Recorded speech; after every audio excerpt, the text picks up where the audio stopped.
Hey, it's Tom and Sandy Corrigan and Live Unshakable on this Monday night. Boy, the day super flew by. All of a sudden it was 6:10 and I'm just like, Tom, is it really 6:10? In fact, I looked at 3 clocks because I didn't believe it was 6:10 anyway. I know, the day did fly by. Did fly by. Yep.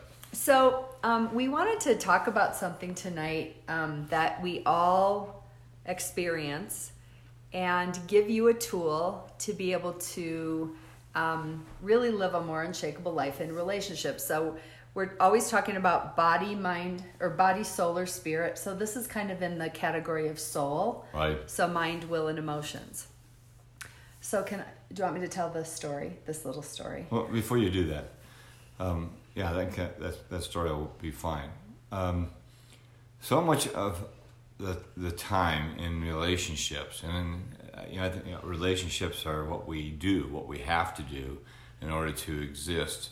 Few of us can go hide on a rock somewhere and not interact with people. In fact, Sandy was telling me about a conversation she recently had with somebody, and I thought, everything's perfect until people show up. Those darn people. And then they have their own ideas and own agendas, and they don't always match up with ours. And then we have internal or sometimes external conflict, right? But oftentimes, I think, and a lot of us get caught up in this, you can check in with yourself, maybe even put a note on here, let us know whether you do this, that you allow the conflict to stay internally. And you have this great film strip, like actually an Academy Award-winning film playing in your mind that you might never tell anybody else about. Hi, Tracy. Hi, Colleen. Hi, Shelley. Hi, Barb. Hi, Kathy. Hey, Lynn. Who did I miss? Lynn. I've heard it said, people said, I had 1,000 conversations today and one of them was out loud. Or remember a friend of ours used to say that person's living rent-free in your head? Yes. Or that scenario's living rent-free in your head. Right, because it's taking up all your brain space and they don't even know it. And it's not costing them anything. So we have learned and modified and taught a tool for a number of years now so that you can get what you want. Anybody out there want to get what you want? We want you to get what you want. I always like to get what I want. Now I don't always get what I want. But we want you to get closer to what you want. I think you should get more of what you want. Don't you? No. So we were trying to think of the many scenarios where we have missed each other because we haven't communicated what we really want. And then, of course, when we sit down to plan this, we can't think of any. But one that early on in our relationship, we don't struggle with so much anymore, but early on in our relationship, I would, let's say I would have dinner with a girlfriend or maybe a networking thing or a girls' night out, and I would, kind of think I was going to be home at 7 or 7:30, right? But, sometimes you're having a great time with people and you're really in the conversation and I lose track of time and my phone would be in my purse, not my pocket. And so let's say 7:30 would come and 7:45. So Tom's texting me because he's worried about me and he wants to make sure, okay. Well, it's more like 8 o'clock, 8:15. Then I would start to get, worried first. Are right? you okay? Right. And then what? And then 8:30, no response. And so then how would you feel? What was your next feeling? Well, now my concern would go up. And then by 8:45, 9 o'clock, if it rolled that long, now I'm thinking, you're just out having a great time, and you don't give a flip about me. You don't respect me. You don't honor me. Don't bother to even let me know.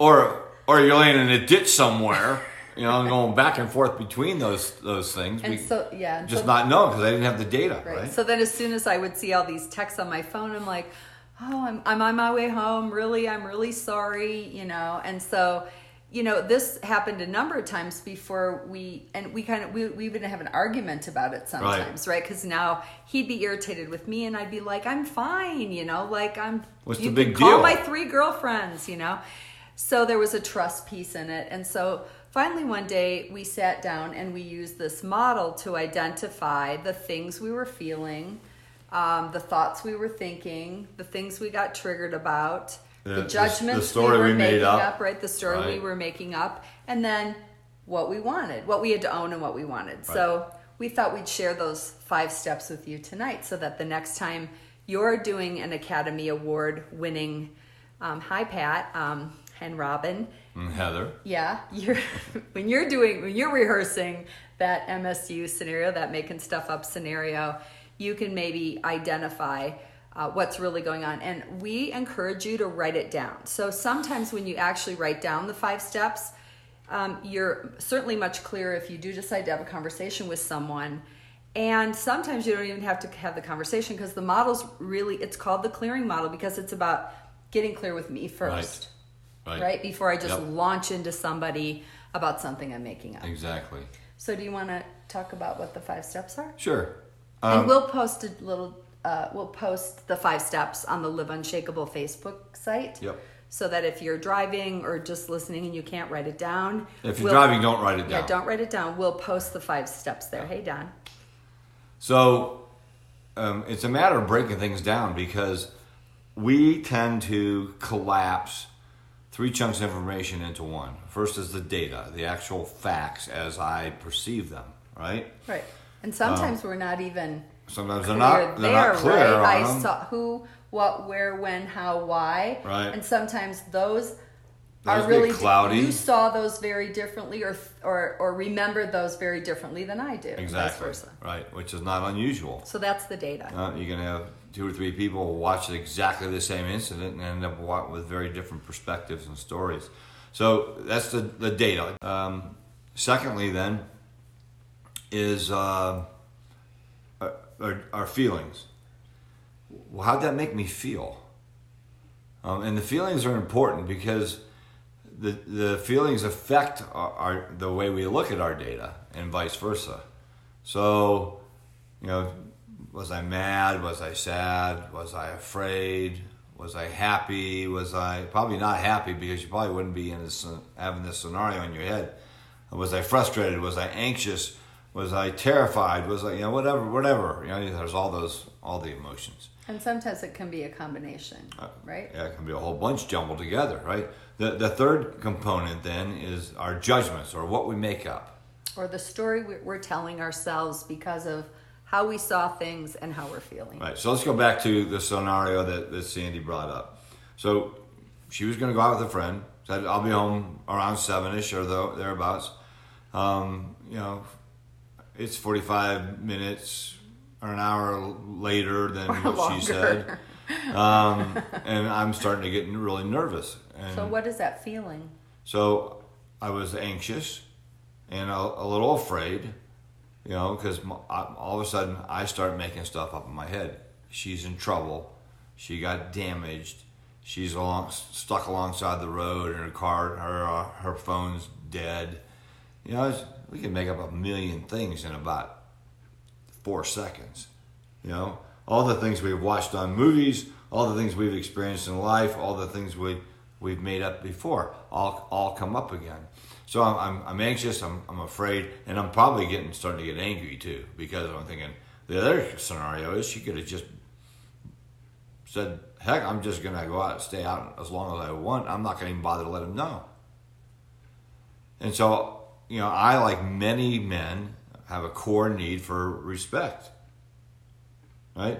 So I was probably feeling disrespected as well, right? So I got data, I got feelings, and then my judgment, which I've kind of overlapped into. She's just doing something. She's just disrespecting and dishonoring right. me. And now I'm angry. She just didn't care enough to let me know, even bother to send me a text. Now, which is, if I stop and look at it, it's kind of laughable because that's not who Sandy is and that's not how she treats me. Except for when she goes out and loses time. And that's how it feels, right? So you following those three issues? I got data, I got feelings, I got judgment. And then the fourth component is, what part do I bring to this? Because I always bring something. Either that I'm making stuff up or I jump to conclusions, or maybe this is like it is for somebody else. When I'm on the other end of the story, do I always return on time? Am I always, whatever, fill in the blank. And I'd have to really be honest with myself and say, there are times when, I'm in a deep conversation with somebody, they're hurting, or we're just having a good time. I don't watch my clock, my phone, and now I'm late. Or sometimes is it, oh, this is like some other time when I was hurt. Right. So when you talk about what you have to own, I'm owning that this event, this person in the relationship, me, isn't like that, but it feels like that. Right, and so and then I end up projecting that on you, right? And the fifth part is, what do I want? I mean, really, what do I want? With all that aside, because if you don't know what you want, there's no sense in having a conversation. I mean, you can just say, I don't know what I want, but I need to get this off my chest. Okay, and maybe you're the kind of person who needs to process out loud. Maybe you get there, but it's a good idea to generally have an idea of what you want. So when you do those things and you write those things down, then I can sit down with Sandy and say, I'd like to have a conversation with you to talk about something that's bothering me. Are you available to? Are you emotionally available? Do you have the time? Do you have 15, 20 minutes for me to go through this together?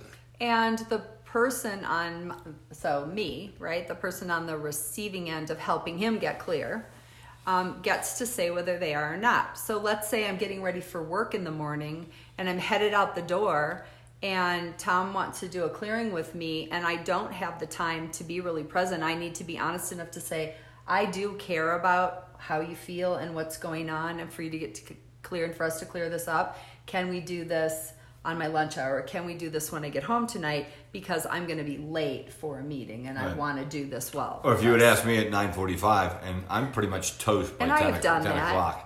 And you're like, I'm too tired. And I used to get upset. Like, can't you stay up and do this with me? And then you can't. I won't have the emotional energy to really be present or to be, I start getting cranky. I mean, because I've been up since 5 o'clock, right? So know the person a little bit, give them some room so that they can engage. And somebody's just stiff arming you, and that's a whole different thing. That's another clearing, right? So let's go back to the fifth component, because when I said I need to know what I want, I also need to know that I don't always get what I want, and neither do you. But at least the other person is going to be clear on what I want, and you're a lot more. It's a lot more possible for you to get what you want, because here's how it usually works out, or often works out with people is, we'll get upset, we'll come to the person, and then it's just a jumble of, you said this, and I felt like this, and this happened, and nothing is separated, and so it's just this big sort of accusation, which makes people get defensive, and then it's very confusing, and you never really get to, although we have learned, even if we're like that, even if we're kind of coming that way, to go, stop, what is it that you want? Right. And so perspective, again, even the data could be totally different than yours, and that could be confusing and really drag the thing off into a rabbit trail about what exactly the data was, which isn't really conducive to you getting what you want. Right, and it helps me when I'm bringing something that I want to clear someone with to really think about, what's the outcome I want, or am I just trying to make them feel bad, or am I complaining, or do I want revenge, or do I want to hurt them? And I don't want to do any of those things. Right. And so I want to get clear first so that I can ask for what I want and come closer to negotiating something that we both can live with, if that makes sense. So just in a nutshell, and we do a whole class around this, but if Sandy and I were sitting down to try to so I could get clear, and this is about me getting clear and me getting clear with her about what I want. It's not about correcting her or change. I can't change you. You can change you. But if I'm real clear in this process and get to what I want, then you can make a change in order to accommodate that if you feel like you want to. So let's just pretend that this scenario happens, so they can see how we might use language that helps us stay in the conversation, takes the emotional charge out of the conversation, so that we can both get to a place where we're talking about what we both want in this. Exactly. Okay, so let's pretend I got home and I was available to you and you asked me and I said yes. Okay. So where would you start? So I want to share with you what I experienced tonight. So can I stop you a minute? Certainly. So just for the audience, what he did was he used I statements. So he started out with, I want to get clear. I want to talk to you about what if I start off with you, always. all of a sudden, you're already under attack. Right. So I statements are really important in this because this is your scenario you're getting clear on, or I'm getting clear on, right? I'm talking as if it's your scenario. And so using the I statements immediately takes me off the defensive. Oh, this is about helping you get clear. Now, there might be something I have to own in it, or I want to own in it, and I want to partner with him, but it makes it much easier than the wall that goes up with, you did this, you said this, you made me feel like all of that stuff that never works anyway. So go ahead. And by the way, thank you for using I statements. She can't make me feel anything. My feelings are my choices. And so, yeah, let's go back to the beginning. I want to share with you my perspective, how I experienced some things tonight. And so what I understood was when you went out to dinner with Sue that you were going to be home around 7.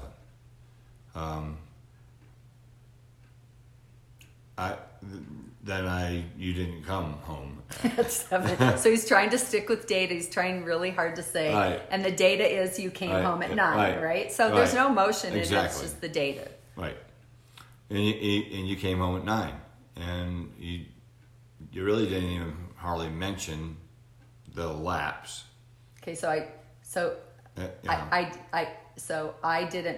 I'd be home at 7. I came home at 9, and I didn't mention the gap between 7 and 9. Exactly. That's all data. I can agree with that. So my feelings and all that were a real jumble because at first I thought, "Gosh, I wonder what's wrong," and then I felt pretty anxious after an hour and a half went by, thinking that you might be hurt. Hadn't heard from you. In the meantime, I had sent you a text to check and say, "Are you okay?" Didn't get a response. After the second text to you, and I was trying not to be, your dad, and I didn't get a response. Then I started feeling disrespected. What feeling is disrespect? Because I don't know what feeling is disrespect. Because that's a judgment. Well, I was disappointed. I was angry. Okay, thank you. Right. So sad, worried, angry. Right. So he's owning those. He's not making me own those. He is owning those. So I can listen, thank him for sharing those feelings. Right. And voicing the feelings takes pressure off the amygdala for us to take emotional charge so the conversation doesn't become volatile. That's why just voicing the feelings themselves helps us in the process. It really does. So my judgment was that you were just having a great time and you really didn't care about following up and honoring your word or honoring what you committed to with me, and maybe you just didn't even care. Okay, and that's where the disrespect comes, that I didn't even disrespect you, right? So now to let me know. Right, so now he's talking about what he's rehearsed in terms of the story is I don't care about him, I don't respect him, I don't want to honor the relationship. Right. Now, this is in the past, so this is really easy to talk about. When you're doing this and you're still full of emotion, that's why the notes are so great to have in front of you. And I've even encouraged people, read it to somebody, and just ask them, can I get all the way through it? Then we can go back piece by piece. Now, I stopped him because we've done this a gazillion times to help you guys and also just clarify. We can do that with each other, but if you're new to this, write it down. And then the other person might have to go away and kind of write their response in those 5 steps, and then you come back together. So practice makes you good at this. It's the only thing that makes you good at this. Right. So I heard your data. I heard your feelings. My judgment. I heard the judgment. So the fourth part is, what do I own? And why do we do this? Because I can say, well, I don't ever do this. But it's not true. Or I do something similar to it. There's a guy maybe I don't really respect, and I show up 10 minutes late almost every meeting I have with him. And I think it's how queer that is, because I always try to be on time with everybody. But with him, I'm always late. So there's something going on there, and I need to own that. Now, the reason we do that is that it puts me in a place of empathy with the other person. You know, I'm not always right. She's not always wrong. And we're not perfect. Life's not like that. But I touch my own humanity, my own frailty, my own brokenness for just a moment. And it's not like I'm trying to make excuses for her either. What you did was what you did. What I do is what I do. But kind of levels the field as well. You're not the perpetrator, and I'm not some kind of victim. And if you notice, there's been no shame or guilt. Like Tom hasn't used any guilt language or any shame language. It doesn't work. Because that would just make me go on the defensive. Right, and people withdraw. People go on the attack when they go to shame. Shame's a terrible thing. It is probably the worst thing you can have going between you and somebody else in a relationship. And he's seeking to understand and working hard not to be offended, right, even though he's recognized he's on that edge. So the fifth step is asking for what I want. And so what I want is if you need to set a clock, I'm not going to tell you what to do, but what I was thinking was, if you need to set an alarm for yourself, 15 minutes past when you say you're going to leave someplace, or if you can just be cognizant of the time and even just shoot me a text and saying, hey, I'm in the middle of an important conversation, or I'm having a great time and we're not done, and I'm not going to be home till whatever. So let me get clear about what you want. You'd like me to set an alarm on my phone, or some, just whatever device you need. Or some reminder, right? So that 15 minutes after I said I was going to be there, I at least touch base with you, right, and say I'm going to be, whatever, to communicate with you. Right? It's not like I need you to do everything right when you say it. I don't do that. Circumstances change. It's just a matter when things are starting to run late. But I hear that you're concerned about me and that you just want to know I'm okay. Right. And when am I going to be home so that you don't have to worry about me. Exactly. Right? So I appreciate I can just push that off and know that you're okay, and that, yeah. And then it often helps for the person to say, will you give me that? Right. Will you give me what I'm asking? And so the more specific, that's why when he said, would you set an alarm or something like that, right? He's asking me to be specific about what will I do to be able to rectify that situation if we're in it again. Exactly. And you're not typically a person, how I experience you, that you pay a whole lot of attention to the time when you're in relational issues. You're very present, which I always appreciate. And I know there are other people who watch their clock the whole time and they're not there at all. So. And there might be a scenario where somebody asks you for something they want that's not very specific. And then if that happens for me, I want to break it down and have it be more specific, because we're good at giving like sort of an ambiguous want. And yeah, I kind of want. I was thinking I kind of want X. And then it's and now you really don't know what I'm asking for. Right. And so it's important for the listener, the person that's helping with the clearing, to be able to really nail down specifically. And it can feel tedious sometimes. It's just really important that you do it, because if you can't get specific, you can't know. If I can't get specific with Tom, I can't know that I can fulfill what he's asking for. So I'm not going to get what I want anyways, right? If I can't help her be clear about what it is I'm asking for. Like he might say, I want you to be more sensitive to me. And I'm like, what does that look like, right? And we're all assuming, well, of course we all know, except if I said, take a piece of paper out right now and write down how to be sensitive to someone, and 100 of you were watching, I guarantee we'd have 100 different descriptions. Right. So, Tom, what are the words that describe right. sensitivity, right. and what are the actions? What's that? Like you said, what's that look like? Mm-hmm. So those are all good qualifiers, so that again, she can be on the same page with me. She knows what she's committing to, and I'm real clear on what I'm asking for. Because he might say to me something like, if you're going to be home at 7 o'clock, then you need to be home at 7 o'clock. That's what I want. And then I might say, in a given situation, if I'm at a networking event or I'm in a really deep conversation with somebody, here's what I do. I'll set the alarm on my phone.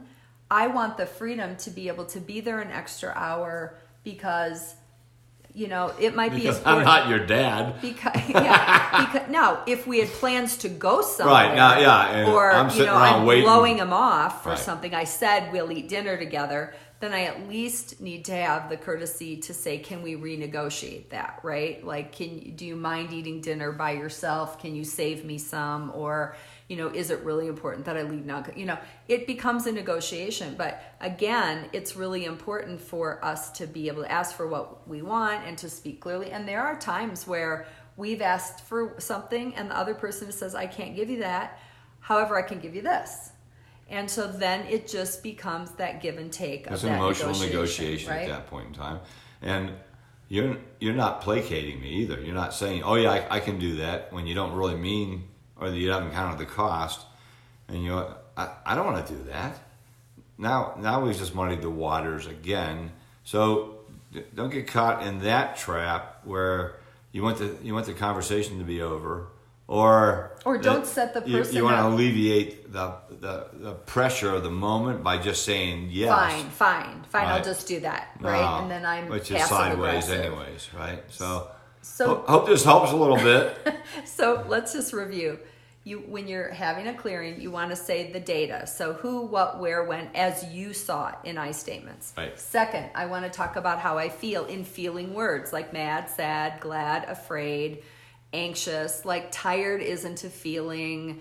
Fine's not a feeling So either. use those derivatives. And then the story I make up. So here's what I make up when I'm seeing this data and having these feelings. And then here's what I have to own. Oh, you know what? I've done that before, or this is like another time, and I realize I just projected you as that person. And then last, what do I want as specifically as possible? And then be open.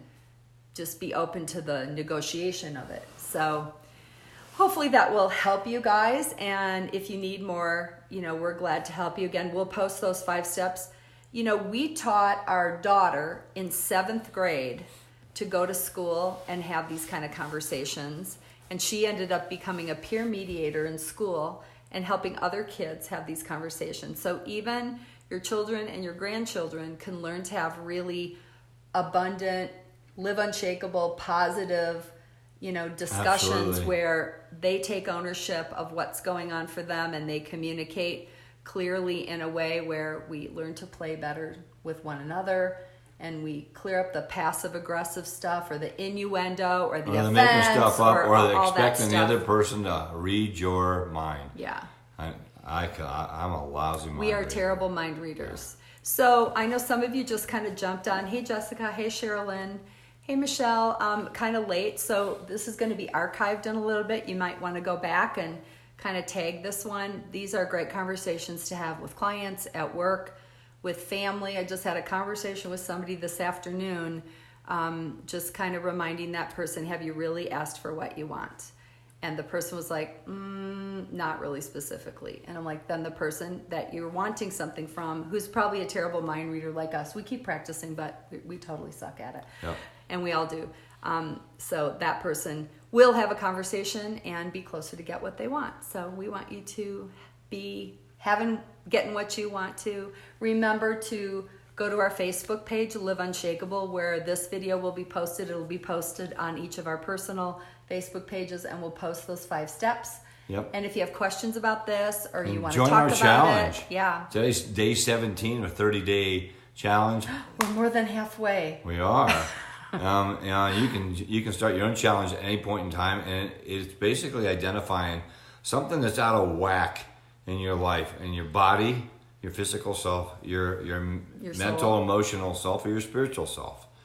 And saying, I'm going to, for the next 30 days, I'm going to go after this. I'm going to upgrade my life. I'm going to correct, some thinking or change some behavior or go and correct, make a relationship better. And you're going to find that we've provided you with 30 days of resources there to get you going. And we're doing one of these lives, every single day as well, Yep, just for to 30 encourage you. days.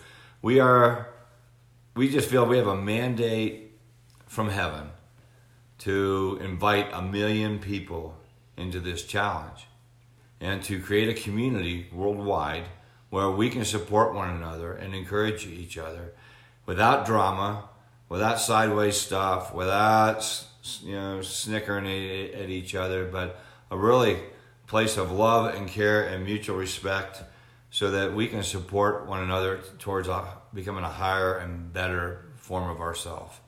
Because we believe that God has an incredible plan for you and purpose. He's got lots of plans, but he's definitely got a purpose. And that the closer we can get to align ourselves with his purpose, the better our lives go. Yeah, and just think, it's not even going to take 1 million people to really impact the families we're in, the workplaces that we're in, if we all will commit to look at ourselves in body, soul, and spirit. Because the ripple effect will huge. Continue to go out and out. It'll change the world. So we want you to be part of the tribe. If you watch this tonight or you're going to watch it and it's useful to you, would you please share it? Because in that way, your friends and their friends of friends will see it possibly, and we'll get this 1 million person challenge really. One person at a time. That's right. Hey, hi Joyce. Hey Rob. So anyway, signing off from Elizabeth, Colorado at 25 after 7. Our clock is like this. And we just bless you today with everything good. And I especially just want to extend hope. Maybe you've been, and I love that the Bible says the hope is the expected outcome of good. So that's the kind, I'm not talking about a wish. I'm talking about the expected outcome of good. So we are sending you hope today from Elizabeth, Colorado. And peace to your house. Yeah, we look forward to seeing you tomorrow. So live unshakable. Talk to you then.